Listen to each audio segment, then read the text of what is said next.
e, mais especificamente, uma reflexão histórico-política do Brasil.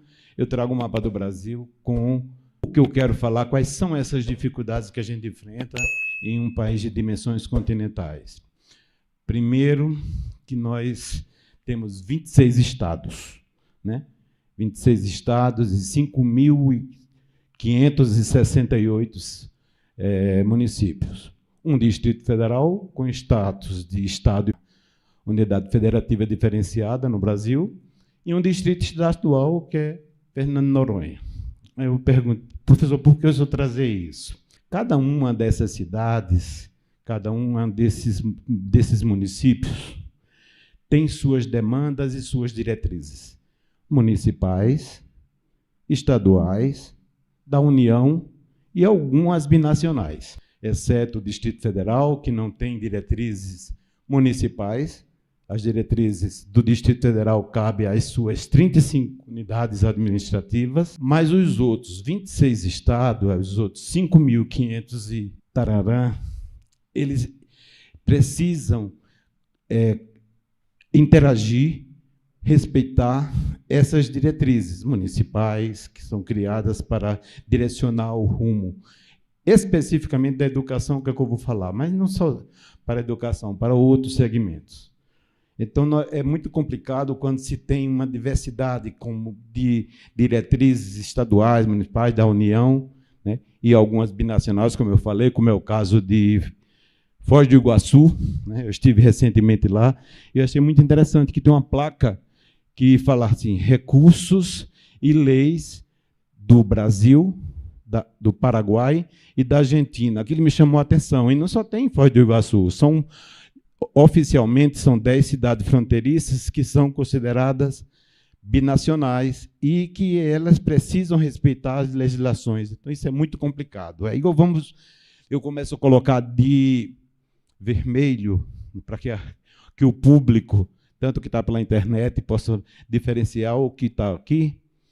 O que é difícil? O que é complicado para isso? Primeiro, a pluralidade, o pluritarismo partidário. Cada um dos partidos que nós temos, eles têm uma forma de viver, uma perspectiva, uma visão diferenciada, né? Lá no final eu vou colocar qual é o grande problema disso. Então, primeiro, a pluralidade partidária, cada um pensar de uma forma. Depois, os três poderes que vivem numa eterna briga. Eu não estou aqui criticando, né? Enquanto como pesquisador, estou dizendo assim, é complicado você estar os três poderes brigando, quem é que é o mais importante, qual é o poder legislativo, é o judiciário, é o executivo. Então, isso é um problema também para um país de uma dimensão tão grande, com uma diversidade tão grande, com um número tão grande de municípios, que lá dentro eles precisam criar um senso comum e desenvolver uma responsabilidade comum.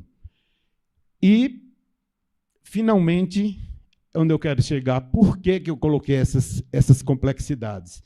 Porque, quando se criam políticas, são políticas de governo ou políticas de Estado?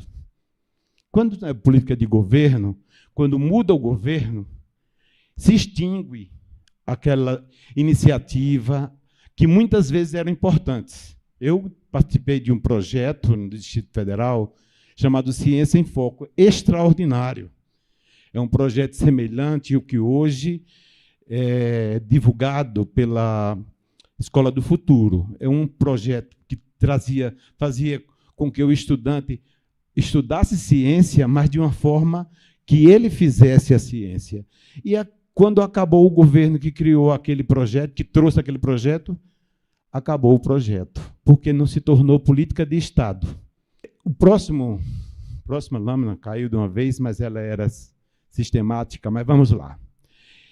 Eu trago aqui 3 legislações, 3 parâmetros importantes da legislação brasileira, da União, criada pelo MEC, que deveria ser seguida por cada um dos municípios. Primeiro, a LDB, né, que é a Lei de Diretrizes e Bases da Educação Brasileira, sancionada em 1996, que deveria ser o eixo central da educação brasileira, né? Mas será que todos esses quase 6.000 municípios acompanham a LDB na íntegra, ou suas legislações internas, seus projetos político-pedagógicos, são contraditórios à SLDB. Segundo, nós temos o PCNs, né, que já foram reformulados, os parâmetros comuns nacionais, e a Base Nacional, como a Jus falou, Base Nacional Comum Curricular, que também deveria ser comum a todos os municípios. E muitas vezes, eu falei logo no início que eu sou professor da rede pública, da educação básica, dos anos finais e ensino médio. E eu pensei assim, como a gente tem uma interação muito grande com a secretaria, muitas vezes chega um estudante do Acre com uma estrutura curricular completamente diferente da do Distrito Federal. Aí tem que haver aqueles ajustes, aquelas compatibilidades. Então, eu pergunto a vocês, assim, além da Base Nacional Comum Curricular, tem o PPP, que são os projetos criados, elaborados por cada uma das 180 mil escolas brasileiras.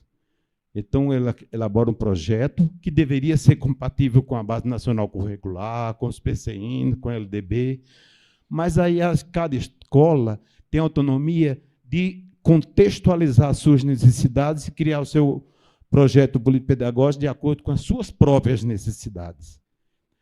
Então, vamos lá. Além disso, existem outras diretrizes, que eu vou falar sobre elas daqui a pouco. Agora, o que eu quero chamar a atenção é o seguinte, é que se essas diretrizes tão importantes, elas são meros instrumentos, meros documentos burocráticos, ou são realmente diretrizes para que as escolas, os gestores, as secretarias sigam. Então, assim, quem está na base, como professor da rede pública, eu sei que muitas vezes eu enfrentei problema, eu já fui convidado por escola para reformular o PPP. Olha só, eu fui convidado como pesquisador para reformular o PPP, como crítico em educação. Mas aí eu não sou daquele contexto. Então, assim, o projeto político-pedagógico deve ser construído com os professores, com a comunidade escolar daquele contexto, não com trazer um estudioso de fora para elaborar um documento que vai servir só para que seja carimbado pela secretaria, homologado pelo segmento que precisa dele. E, por fim, eu ainda coloco a questão da pluralidade de componentes curriculares. Por exemplo, no Distrito Federal, o ensino médio tem 16 componentes curriculares. Os anos finais, o ensino fundamental, os anos finais, do 6º ao 9º ano, tem 13 componentes curriculares. Eu estive recentemente no Pará, existe apenas 9 componentes curriculares. Então, assim, onde é que estão as diretrizes, a Base Nacional Comum Curricular, o respeito a essas diretrizes? Mais uma vez, eu estou fazendo assim, eu vou fazer, no final eu vou dar sugestões, né, como me pediu os responsáveis do evento, me pediram que eu desse sugestão, eu vou dar uma sugestão. Né? Eu não estou tecendo crítica, estou fazendo aqui um adendo. Okay? Então, assim, pluralidade de componente curricular, muitas vezes, não é que eu queira elogiar a educação europeia, ou a educação norte-americana, mas é que a nossa educação precisa ter uma referência teórico, prática, metodológica, e que essas estruturas, né, os parâmetros, né, a base, seja seguida. Ok?